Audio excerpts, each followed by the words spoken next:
वैसे भी रोटी बनाने में सीखने वाली कौन सी बात है, आटा गूंथना और रोटी बनानी है। अरे बेटी, रोटी को बेलना ही तो असली काम है। रोटी गोल होनी चाहिए, नहीं तो ससुराल में मान सम्मान नहीं रहेगा तेरा। हो जाएगा माँ, मैं गोल रोटी ही बना लूंगी, आप चिंता मत कीजिए। ये बोलकर अनु सो गई। उसका असली नाम अनुपमा है। प्यार से उसे सब लोग अनु कहकर पुकारते हैं। अनु का किसी भी काम में मन नहीं लगता है। वो कॉलेज जाती है लेकिन क्लास नहीं करती, यहाँ वहाँ गप्पे लड़ाती रहती है। कॉलेज के लड़के उसके पीठ पीछे उसे गवार कहकर पुकारते हैं।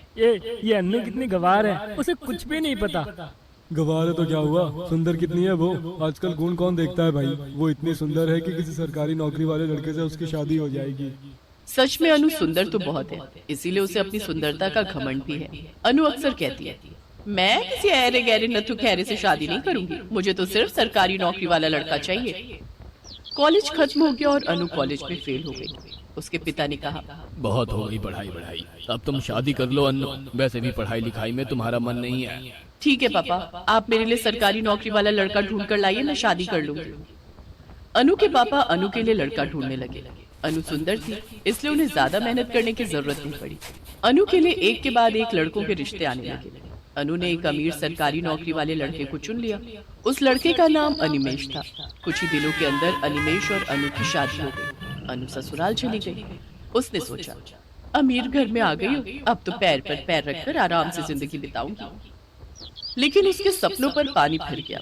उसकी सास मालती ने कहा, बहू, तुम्हें खाना बनाना आता है ना? ये सुनकर अनु ने अपने ही मन में सोचा, मुझे तो बस चावल उबालना आता है और 2-3 सब्जियां भी बना लेती हूँ, लेकिन ये सब सासू माँ को नहीं बोल सकती। अनु ने अपनी सास से कहा, हाँ हाँ माँ जी, मुझे सब कुछ आता है, खासकर चावल बनाना। मैं इतने अच्छे चावल बनाती हूँ ना। अरे नहीं नहीं, हम चावल नहीं खाते, हमें शुगर की प्रॉब्लम है, हम सिर्फ रोटी खाते हैं। रोटी? हाँ हाँ, अच्छी बात है, रोटी खानी भी चाहिए। हम सभी को रोटी खाना बहुत पसंद है, गोल गोल रोटी। तुम्हें गोल रोटी बनानी आती है ना? अनु मुश्किल में पड़ गई। उसने कहा, हाँ हाँ, रोटी बनाना किसको नहीं आता है। तो जाओ, हम सबके लिए गर्मा गर्म गोल गोल रोटियां बना कर लाओ। हाँ, कितने लोगों के लिए माँ जी?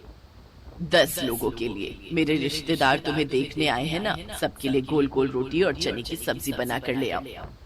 अनु रसोई में चली गई और चने की सब्जी चूल्हे पर बिठाकर आटा गूंथने लगी। आटा गूंथकर बेलन से रोटी बेलना शुरू कर दिया, लेकिन रोटी गोल होने की जगह टेढ़ी मेढ़ी होने लगी। अरे ये क्या, ये तो गोल की जगह इंडिया का मैप बन रही है।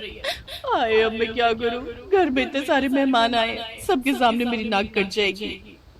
अनु बहुत कोशिश करने लगी, लेकिन रोटियां गोल नहीं बनी। कभी इंडिया का मैप बना तो कभी अमेरिका का। अनु परेशान हो गई, मुझसे नहीं हो रहा है। एक काम करती हूँ, माँ को कॉल करती हूँ। अनु ने अपनी माँ को कॉल कर लिया। सब कुछ सुनकर उसकी माँ ने कहा, मैंने कितनी बार कहा था तुझसे कि रोटी बनाना सीख ले, लेकिन तू तो मेरी बात ही नहीं सुनती थी। हाँ माँ, काश मैंने आपकी बात सुन ली होती, लेकिन अब मैं क्या करूँ बताओ तो। अनु की माँ रोटी बेलने की प्रक्रिया बताने लगी, लेकिन फिर अनु गोल रोटी बेल ही नहीं पाई।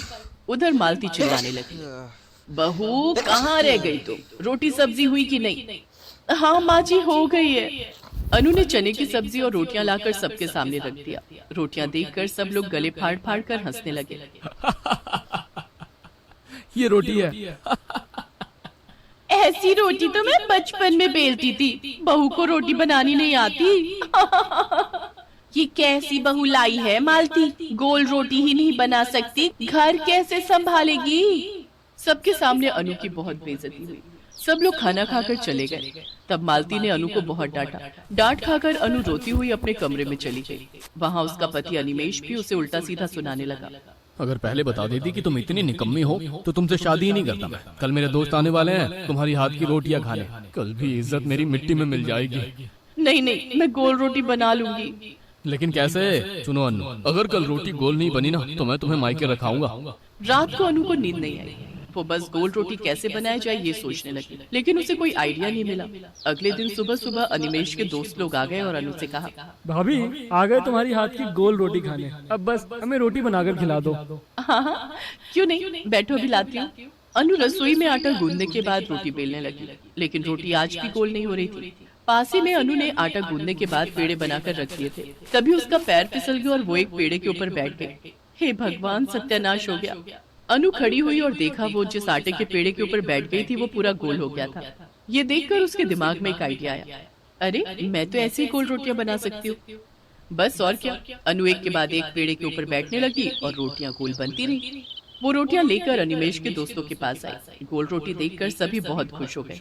अनिमेश भी खुश हो गया और मालती भी। अरे वाह, रोटी तो पूरी तरह से गोल बनी है। हाँ बहुत अच्छी बहू, तुम तो सीख गई।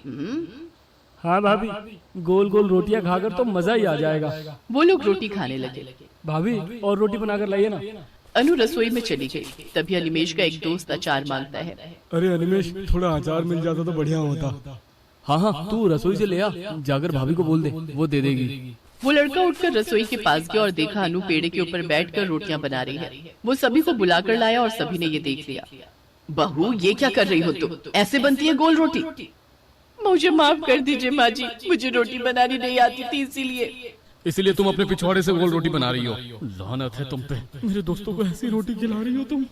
बेटा, इसे अभी मायके रख कर आ, ये हमारे घर की बहू बनने लायक नहीं है। अनु रोने लगी, लेकिन अनिमेश उसे लेकर उसके मायके चला आया और उसे वहाँ रखकर लौट गया। अनु की माँ ने अनु से कहा, देखा बेटी, इसीलिए बड़ों की बात सुन लेनी चाहिए। मैंने तो तुझसे पहले ही कहा था कि रोटी बनाना सीख ले। मुझसे गलती हो गई माँ, मैं अभी सीख लूंगी। अनु ने अपनी माँ से गोल रोटी बनानी सीख ली और बाकी सब कुछ भी सीख लिया। उसके बाद अनिमेश और अपनी सास से जाकर माफी मांग ली और उन्हें गोल रोटी बनाकर खिलाई। अनिमेश और मालती ने उसे माफ कर दिया और उसे फिर से अपना लिया। ऐसे ही गोल रोटी ने सबका दिल जीत लिया।